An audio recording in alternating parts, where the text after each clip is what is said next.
They tied the tallest enslaved man on Brome Bend to a cedar frame in the middle of the cotton field, not to frighten birds, to frighten people.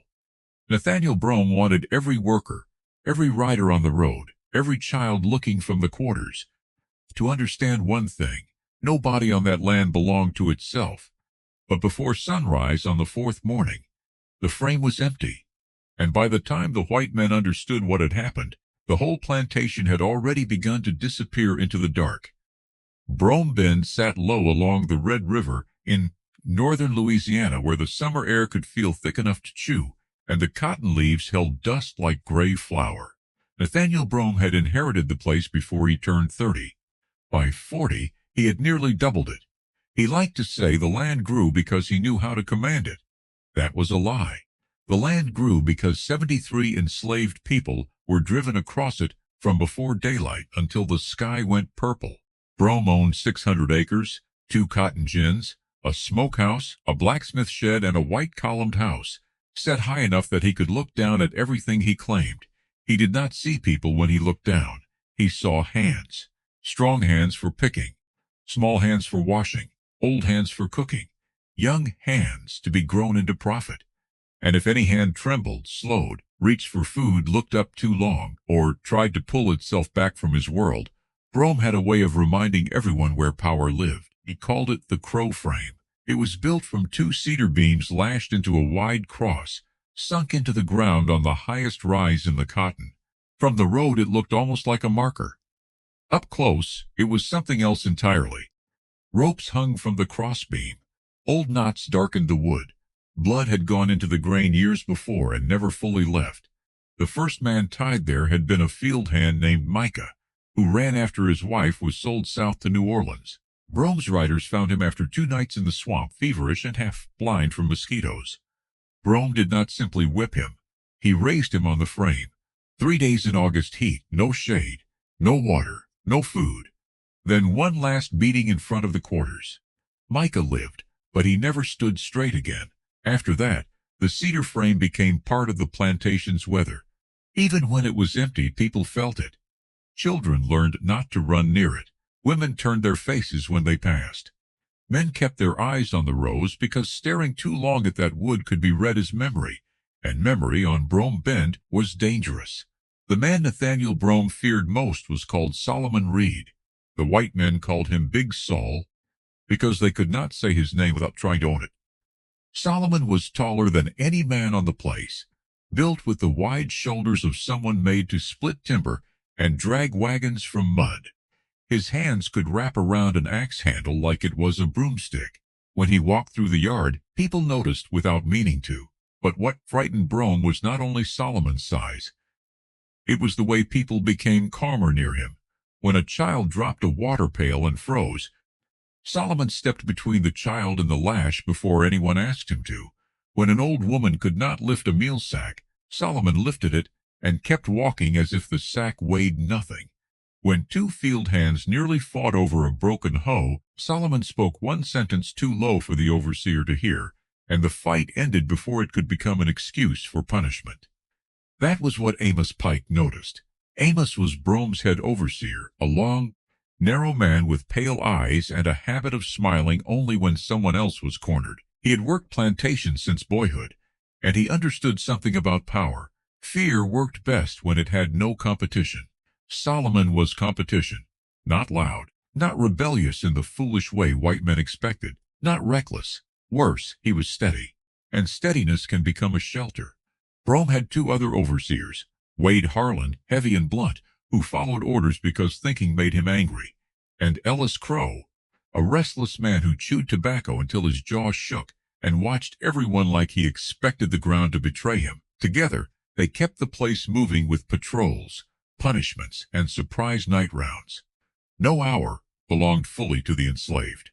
Even sleep could be interrupted by a lamp at the doorway and a white man asking why someone had moved, whispered, coughed, breathed. But even with that net pulled tight, hunger still found cracks. Brome issued rations the way he issued threats. Measured, mean. Just enough to keep a person standing. A sick child might need more. A nursing mother might need more. A man hauling timber from dawn to dusk might need more or fall in the row. So, over the years, handfuls of meal went missing from a storage barrel. A strip of dried meat vanished. A little corn was ground at night. Small thefts against starvation. Everyone knew, even the overseers knew. But Amos Pike saw a chance. One morning he brought Brome a ledger and pointed to numbers that had never mattered before. "Meals short," Amos said. Brome looked at the columns. Then out across the yard, where Solomon was helping repair an axle with 3 other men. "How short?" "Not enough to hurt you," Amos said. "Enough to show they think they can take." That sentence did the work. By evening, Brome had decided the missing food was not the issue. The issue was the man the others watched. The next morning Amos came for Solomon with Wade and Ellis behind him. All 3 carried whips. Ellis also had a pistol stuck in his belt, as if a weapon could make his nerves look like authority. Solomon was splitting cedar near the gin house when they arrived. Amos pointed. "Drop it." Solomon set the axe down. Slowly, not in defiance, in control. That made Amos angrier. Somebody's been feeding themselves from Mr. Brome's store. Solomon said nothing. Amos stepped closer. "You know who?" "I don't," Solomon said. His voice was low, careful, empty of anything they could grab. Amos smiled. "That's a shame, because Mr. Brome says if the biggest one won't speak, the biggest one can hang." A few people stopped moving, only for a breath. Then they forced their bodies back into work. Solomon understood at once. They were not looking for truth. They were looking for a picture. The strongest man on the place, reduced to a warning, hung in view of every row. If Solomon broke, Brome would not need to know who took meal. Everyone would understand what hunger cost.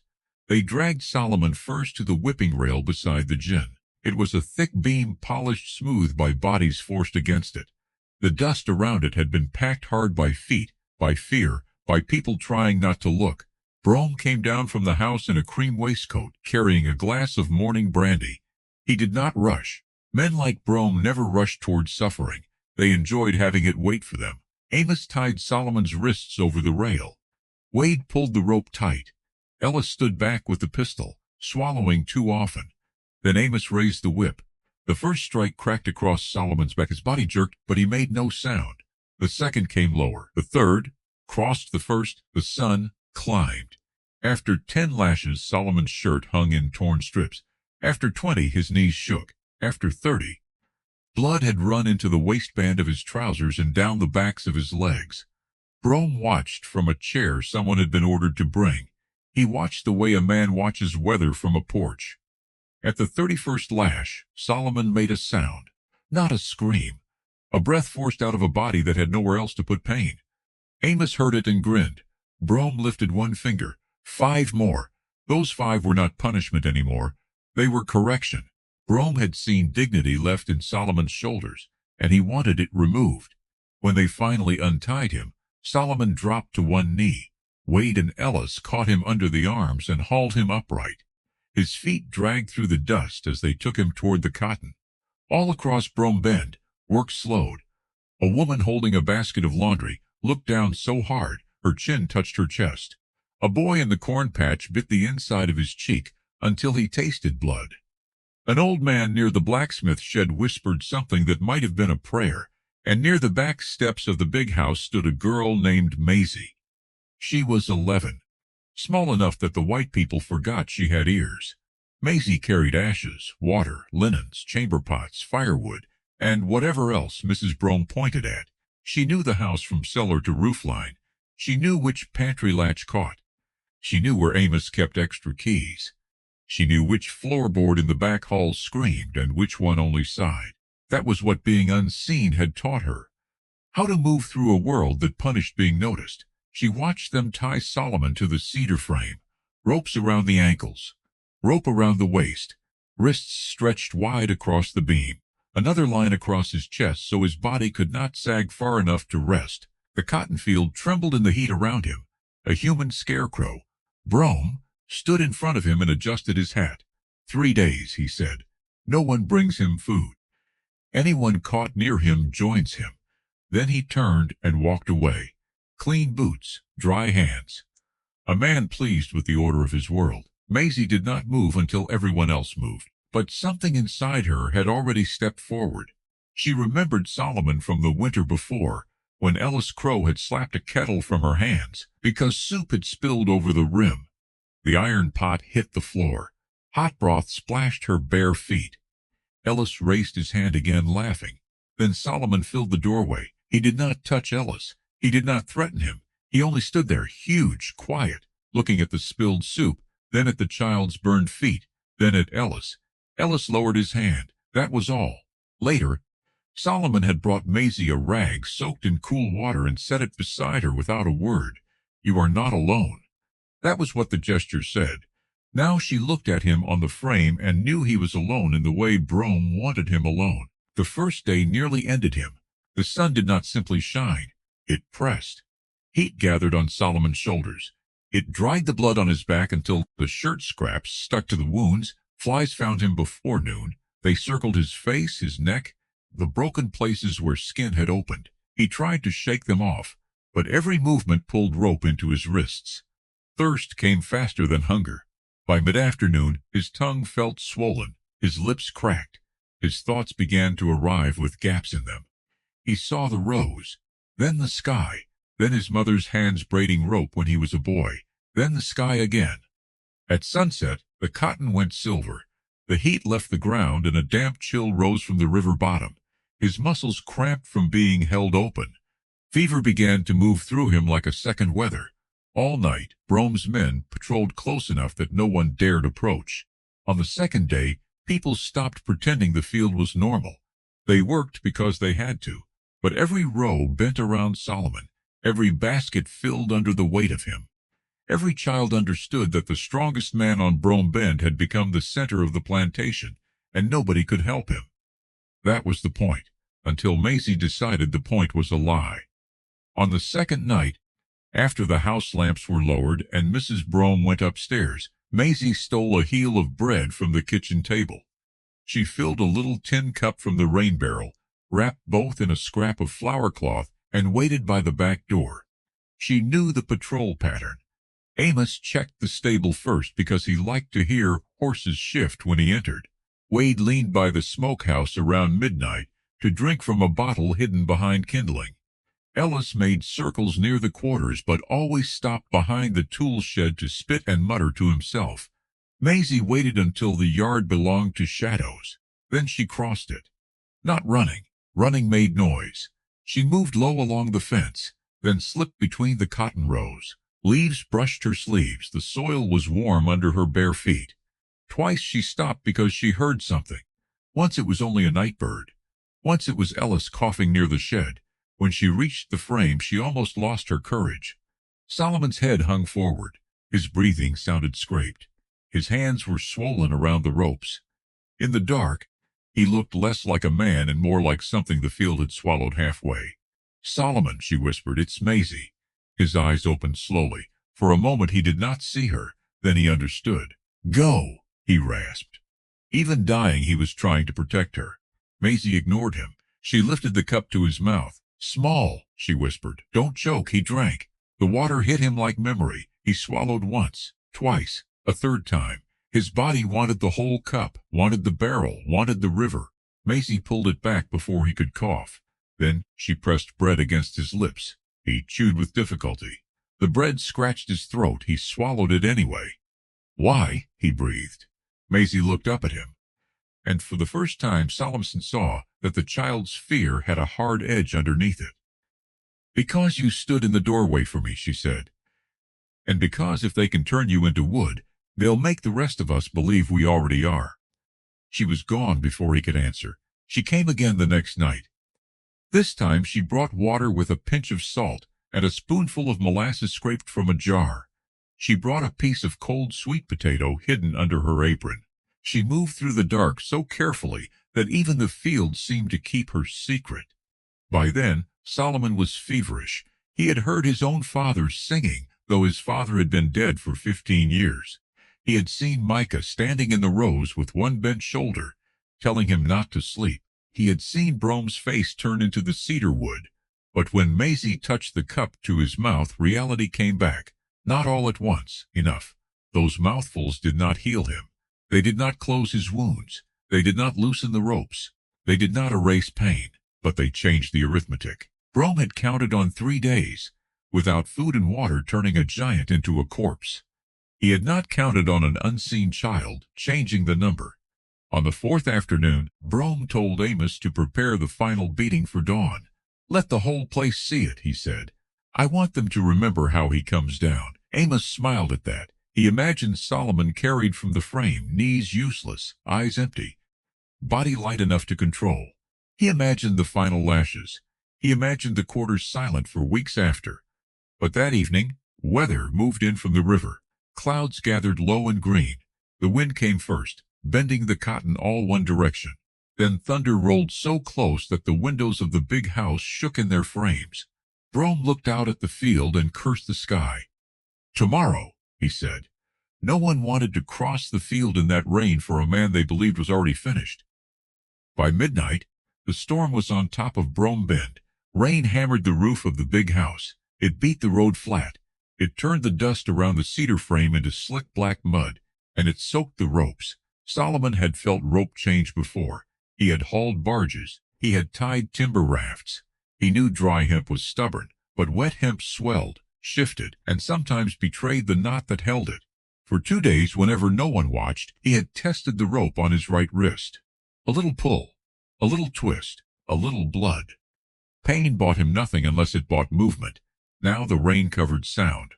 Thunder covered breath. The wet rope gave him 1 finger's width, then another. He pulled until the skin at his wrist opened again. He twisted until his shoulder burned white hot. He bit his tongue to keep from crying out. He waded through a wave of dizziness, then pulled once more with everything left in him. The rope snapped. His right arm fell forward. The pain nearly made him black out. For a minute he hung crooked from the remaining ropes, half freed and half trapped, his loose arms shaking uncontrollably. Then he forced his numb fingers to work at the knot across his chest. The knot was swollen, hard, slick with rain. He clawed at it until his nails bent. A strand slipped, then another. The chest rope fell. He reached his waist next. That knot took longer. He had to lean against the beam and fight the urge to collapse. The left wrist came free last. The ankles were easier only because he had gravity now, and gravity wanted him down. When the final rope came loose, Solomon fell into the mud. He did not stand. Not at first. He crawled. The rain washed blood from his back and mud onto his face. He gripped cotton stalks and dragged himself forward until the frame stood behind him. Then he rose. Not like a healed man. Like a man who had been told he was dead and had refused the news. He crossed the field, bent nearly double, vanished into the canebrake near the river, and found shelter beneath a tangle of cypress roots, where no rider would willingly follow at night. There, shaking in the dark, he drank muddy rainwater from his palms, and he made his decision. He could run north alone. He might even survive. But by morning, Brome would find the empty frame.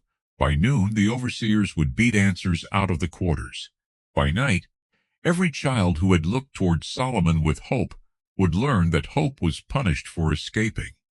Maisie had not brought him water, so he could become one more story whispered after capture. She had brought him back to life. Now he had to decide what life was for. At dawn, Amos Pike found the cedar frame empty. At first, he simply stared. The ropes hung loose from the crossbeam. Mud showed where knees had fallen. No body, no blood trail clear enough to follow. Rain had erased almost everything. Almost. Amos ran to the big house. Brome came down in his shirt sleeves, face red, hair loose, still smelling of sleep and brandy. "What do you mean empty?" Amos had no good answer. Men like Amos survived by always having answers. This time he had only wet rope and fear. "He can't be far," Wade said. "Not in that condition." Brome turned on him. "Then find him." They searched all day. The 3 overseers took dogs toward the cane. The dogs lost the trail and flooded ground. Wade cursed the mud. Ellis fired his pistol into brush twice, because he thought he saw movement. Amos came back with leeches on his boots and fury in his eyes. No Solomon. By late afternoon, Brome's anger had thinned into something more dangerous, unease. He ordered extra lamps in the yard. He told Amos to keep a man awake at every corner. He told Wade to sleep with a shotgun near the stable. He told Ellis to watch the quarters and report any whisper. But fear makes men careless in different ways. Wade drank harder. Ellis watched too many shadows and missed the one that mattered. Amos still believed the plantation belonged to him after dark. Solomon waited until deep night. Maisie found him before that, crouched beneath the cypress roots with a bundle under her arm. She had guessed where a man would hide if he knew the river bottom. When she saw him alive, her face broke open for 1 second, then closed again. "There's a posse coming tomorrow," she whispered. "Mr. Brome sent a rider." Solomon took the bread she offered, but did not eat it first. "Then tonight is all there is." Maisie understood before he explained. She told him what the house knew and what the yard did not. Amos took one last walk by the back fence every night, alone, because he trusted fear to clear his path. Wade kept a bottle inside the mule shed and went there whenever his hands shook. Ellis sat outside the quarters until he got bored, then drifted toward the tool shed where the darkness was thick. Brome drank in the downstairs study until the lamp burned low. His wife slept upstairs behind a bolted door. The gun cabinet was in the hall, but the key was on Brome's watch chain when he was sober and in the drawer beside him when he was not. Solomon listened to all of it. Then he stood. Maisie looked at the raw ropes marks on his wrists, the way his body trembled from fever, and for the first time that night she looked like a child. "You can barely walk." Solomon picked up a broken axe handle from the mud. "I don't have to walk far." Amos was first. He came along the back fence with a lantern swinging from one hand and a whip coiled at his belt. The rain had left the night damp and loud with frogs. He muttered to himself as he walked, angry that a man he had already counted as finished had made him afraid. At the corner where the fence bent toward the cane, Amos stopped. The shadows behind him moved. Solomon struck once. The lantern fell, its flame hissing out in wet grass. Amos did not call for help. Solomon took the whip from his belt and stood over him, breathing hard. For a moment all the years Amos had stolen from people seemed to crowd into that patch of darkness. Then Solomon turned away. There was no time to make revenge theatrical. Wade was in the mule shed with the bottle raised when Solomon entered. Wade saw the size of him and dropped the bottle before he understood what he was seeing. It shattered on the floor. Wade reached for the shotgun leaning against the stall wall. He was too slow.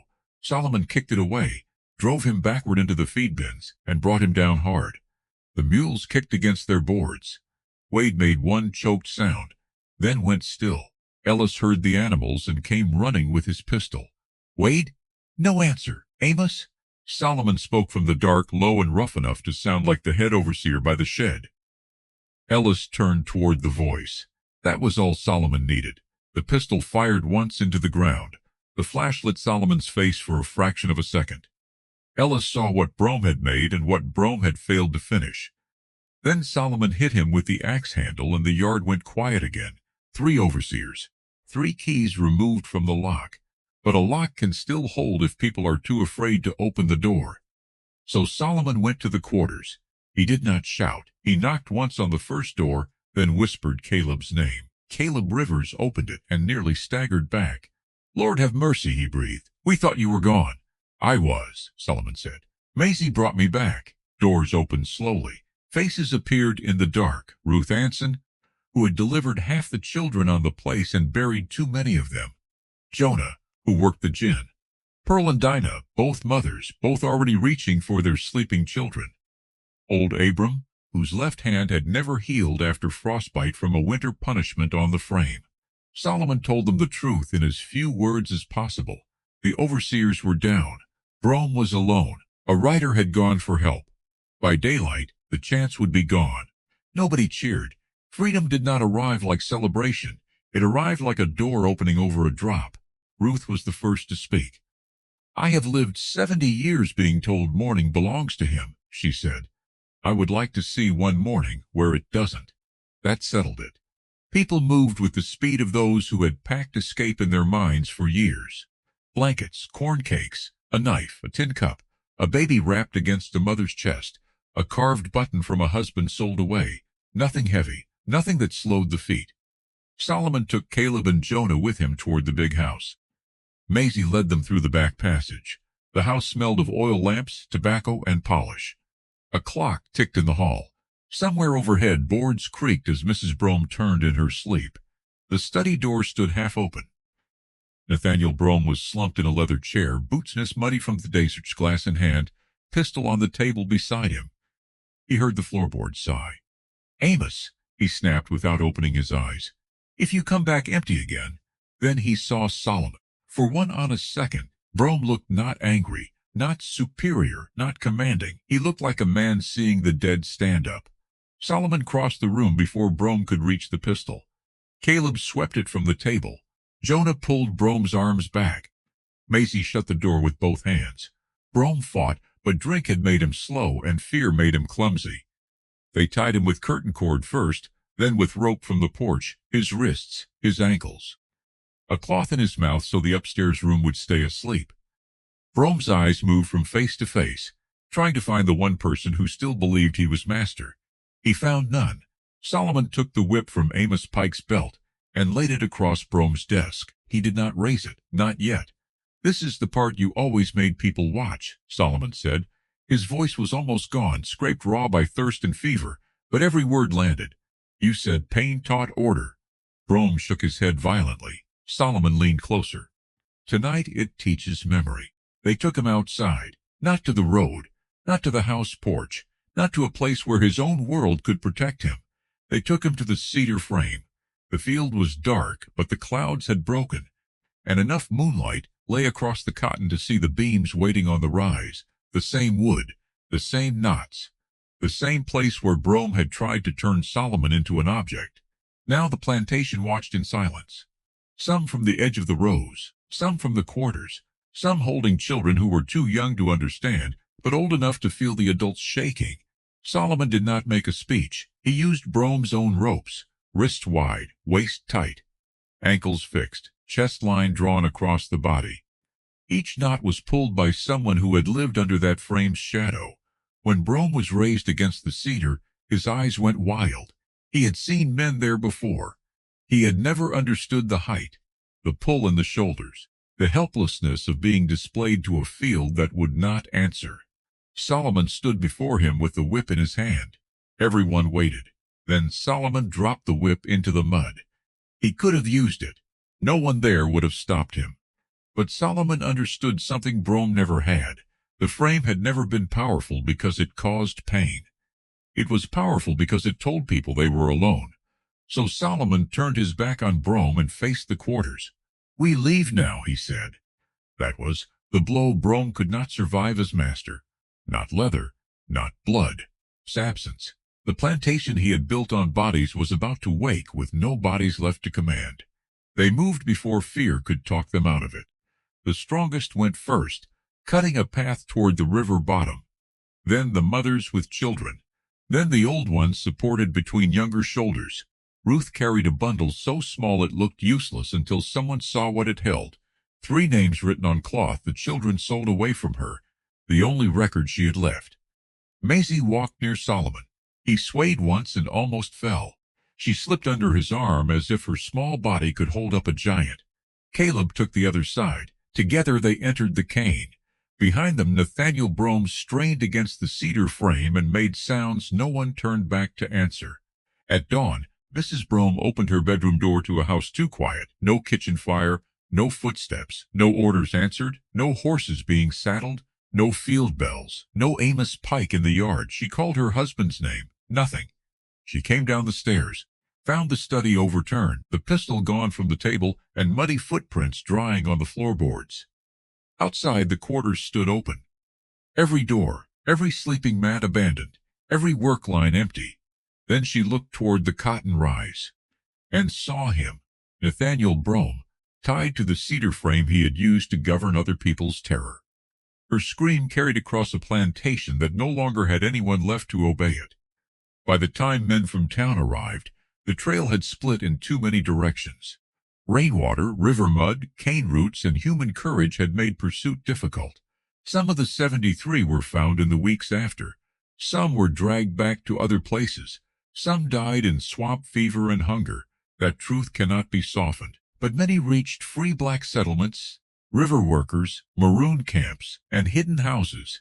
where names could be changed and children could sleep without listening for an overseer's boots. As for Brome Bend, it never recovered the way men said a plantation should. The cotton went unpicked long enough to rot in places. The gin stood silent. The frame was cut down months later, but people still pointed to the rise from the road. Stories traveled differently among the powerful and the powerless.